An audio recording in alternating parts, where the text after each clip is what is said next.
విధి లేని పరిస్థితుల్లో ఈ ఇంట్లో ఈ యొక్క మీడియా సమావేశం నిర్వహించాల్సినటువంటి పరిస్థితి వచ్చింది. వాస్తవానికి మేము 30వ తారీఖు వరకు ఈ కార్యక్రమం వద్దనుకున్నా. సాక్షి లాంటి పనికిమాలిన మీడియా దుర్మార్గమైనటువంటి రాతలు రాస్తే దానికి ఇది సందర్భం కాదు, కర్మక్రతువుల కార్యక్రమం పూర్తయ్యాక స్పందించాలనేటువంటి దీంట్లో ఉన్నాం. చివరికి దాన్ని కూడా సమాధానం చెప్పుకోలేక మేము రాసిన వాస్తవాలకి ఏమీ సమాధానం చెప్పలేనటువంటి అని మళ్ళీ ఒక ప్రచారం మొదలుపెట్టారు. సరే, ఇంక ఇది తప్పదు అనేటువంటి ఆలోచనతో ఈరోజు వారు చెప్పినట్లుగా ఇది కరెక్ట్ కాదు, మనం చెప్పాల్సిందే, సావును కూడా ఈ విధమైనటువంటి దుర్మార్గపు రాతలతో రాజకీయం చేస్తున్నారనేటువంటిది ఆలోచనకు వచ్చి ఈరోజు ఆ కుటుంబ సభ్యులు ఎంతో దుఃఖంలో ఉన్న మీడియాకు వాస్తవాలు చెప్పాలని ఈరోజు అందరం ముందుకు వచ్చాం. సాక్షి పత్రికలో సుబ్బానాయుడు డెత్ బెడ్ మీద ఉంటే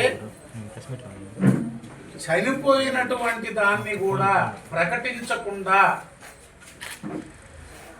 ఆస్తుల బదలాయింపు కోసం ఒత్తిడి తీసుకొచ్చి ముఖ్య నేతలు వచ్చి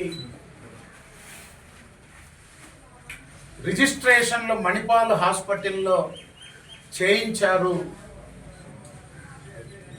200 కోట్ల రూపాయల 40 ఆస్తులు బిదా రవిచంద్ర దుర్మార్గంగా భార్య పేరు, కోడల పేరు, తమ్ముళ్ళ పేర్లతో, ఆయన అనుమాయుల పేర్లతో ఆస్తులు బదలాయించుకున్నాడు.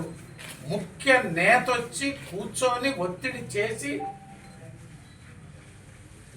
ఇవన్నీ అధికారాన్ని అడ్డం పెట్టుకొని ఆస్తులు కుటుంబ సభ్యుల మీద తీవ్రమైన ఒత్తిడి చేసి మళ్ళీ పదవి కూడా మీకే కొనసాగిస్తాం, ఈ ఆస్తులన్నీ మేము చెప్పినట్టు చేస్తే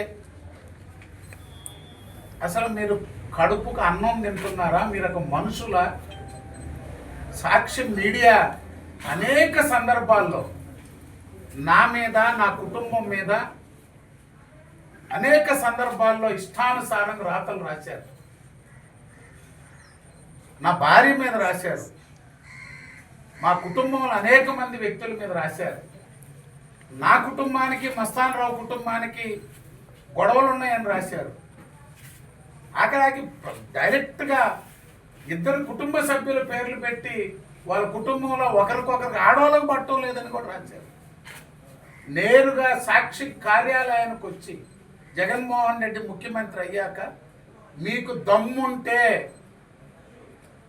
మీరు రాసే రాతల మీద రాండి అని చెప్పి సాక్షి కార్యాలయానికి పోయి నిలదీసి అడిగా, నోటీసులు ఇచ్చారు. ఒక విలువైనటువంటి కుటుంబం 2 కుటుంబ సభ్యుల్ని కోల్పోతే ఆ చావుని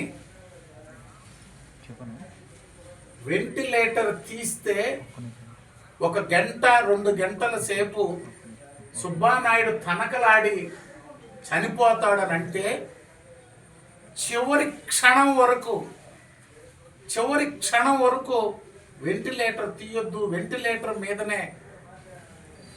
ఎందుకంటే కుటుంబ సభ్యులు ఎందుకు ఆ ప్రాణం ఆ 1-2 గంటల సేపు వాడిని ఇబ్బంది పెట్టడం, శ్వాస తీసుకోవడం అనేటువంటి ఆలోచనతో పెట్టుకున్నారు.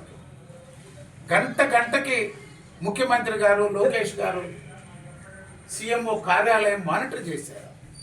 మణిపాల్ హాస్పిటల్లో రిజిస్ట్రేషన్ అన్నారు. ఒక్కటి నేను ఈరోజు సాక్షి మీడియాని మీ ద్వారా ఛాలెంజ్ చేస్తున్నా. ఈరోజు సాక్షి మీడియా మేనేజ్మెంట్ని ఛాలెంజ్ చేస్తున్నా. మీరు రాసిన కథనాల్లో ఏ ఒక్కటి వాస్తవమైన నా యావత్ ఆస్తిని సాక్షి మీడియాకి రాసిస్తా.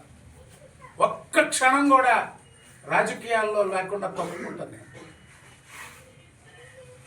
ఇంత దుర్మార్గం మంచిది కాదు. ఇది జరిగినాయి. ఎవరైనా కాదంటున్నారా? బుచ్చిరెడ్డిపాలెం సబ్ రిజిస్టర్ ఆఫీస్లో రిజిస్ట్రేషన్లు జరిగినాయి. వాళ్ళు ఇచ్చిన పౌర పట్టాలతో అసలు ఆ రిజిస్ట్రేషన్ కాగితాలు పెట్టి ఇసుకపాలెం, బుచ్చిరెడ్డిపాలెంలో ఉండే ఇసుకపాలెన్ని ఇసుకపల్లిగా చూపించి రామాయపట్నం ఏంది, జగదత్తి ఎయిర్పోర్ట్ ఏంది, 200 కోట్ల ఆస్తులేంది ఉన్నారు. సాక్షి మీడియాని ఒకటే చెప్తున్నా, మొత్తం కావిల్లో రిజిస్ట్రేషన్లు జరిగినాయి అన్నారు. రామిరెడ్డి ప్రతాప్ కుమార్ రెడ్డి గారు ఉన్నారు.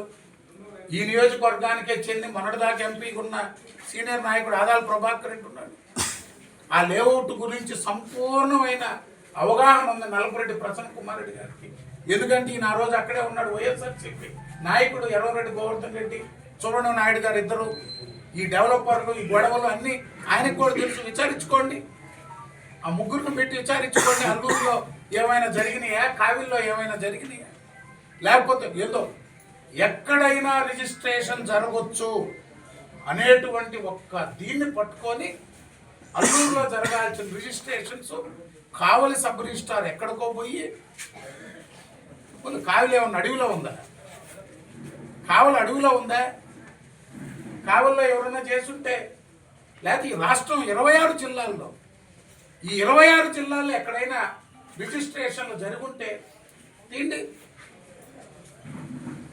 సాక్షి మీడియా వైఎస్ఆర్ కాంగ్రెస్ పార్టీ పుట్టిందే శవరాజకీయంతో, అధికారంకి వచ్చిందే శవాలను అడ్డు పెట్టుకొని అందరూ అలాగే ఉంటారనుకొని సాక్షి మీడియా రాయడం ఇది ఒక దుర్మార్గం. సాక్షి మీడియాని వదిలిపెట్టడం, పొరుగు నష్టం దావా వేస్తాం. మాలేపాటి కుటుంబం, నేను తెలుగుదేశం పార్టీని కూడా, ప్రభుత్వాన్ని కూడా డ్యామేజ్ చేసేటువంటి విధంగా కథనాలు రాశారు. ఈరోజు అధికారాన్ని అడ్డు పెట్టుకొని రిజిస్ట్రేషన్లు సాగించారండి. వాళ్ళని వదిలిపెట్టే ప్రసక్తే లేదు. ఇంత దుర్మార్గం అయినటువంటి, రాజకీయంగా ఎన్ని రకాలుగా డ్యామేజ్ చేయాలి, కుటుంబాల మీద, మనిషి చావు మీద ఒక దుర్మార్గపు ప్రచారాన్ని నిర్వహిస్తున్న వారినైతే క్షమించేది లేదని చెప్పి తెలియజేస్తుంది.